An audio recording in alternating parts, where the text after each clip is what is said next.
Yes, good day, Your Honor. Attorney Bowers here. We are wanting to start this session today with looking at the opening statement for the 614 Main Street fire. I would like to make the evidence admissible in court today under the premise that the property, although it was not secured, had not yet been released back to the homeowner. The initial companies that were on scene for the fire attack, they had to depart abruptly for another working fire close by with trapped victims that took high priority, and with the staffing situation in the city, it was imperative that they respond to that call immediately. The scene was, however, not secure. It was still under the, technically under the, still the fire department's responsibility. Using underqualified immunity, the inspector who arrived shortly after on scene, he had the right to conduct the investigation of the property under qualified immunity. That's the opening statement. I'd like to start with my arguments now. I want to present an argument from the facts from the Christian Reed Smith versus State. Shows the circumstance of this case could allow the inspector to make lawful entry and conduct a search. The extended circumstances of the fire allowed personnel to enter the structure and extinguish the fire without a warrant. The fire department was still in possession of the property. However, they had left it unsecured and left abruptly. They were still in possession because they had not turned it back over to the homeowner yet. So therefore, the inspector who was en route to the location, he arrived shortly thereafter to conduct the investigation. The inspector operates under qualified immunity. Excuse me while I get some more of my notes here. He's operating under qualified immunity.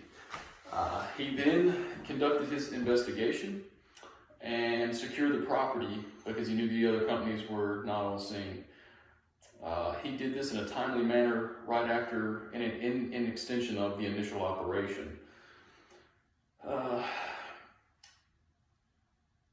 The second case I'd like to support for our arguments and the admission of the evidence is the Christina Air Our Garrison versus Texas.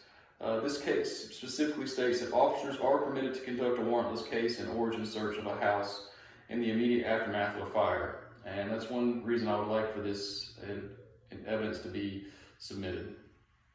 The investigator acted in a short time frame after the incident, and was on scene right after the other crews had left.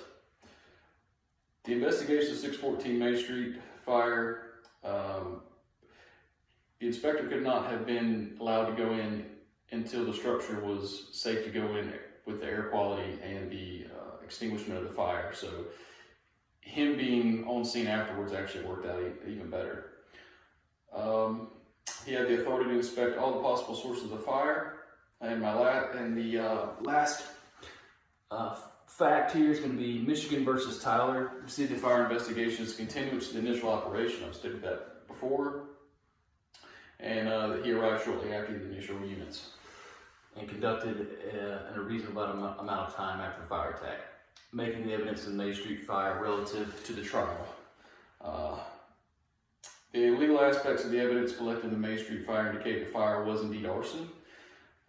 And arson, defined by the criminal law, states that evidence, when separated from all unrelated testimony, becomes a truth described by a combination of statements or circumstances which logically arranged prevent the true facts. Therefore, the statement of true facts and the proving of the circumstances is what people must, under the ruling of the court, rely upon to establish or prove that a crime had been committed.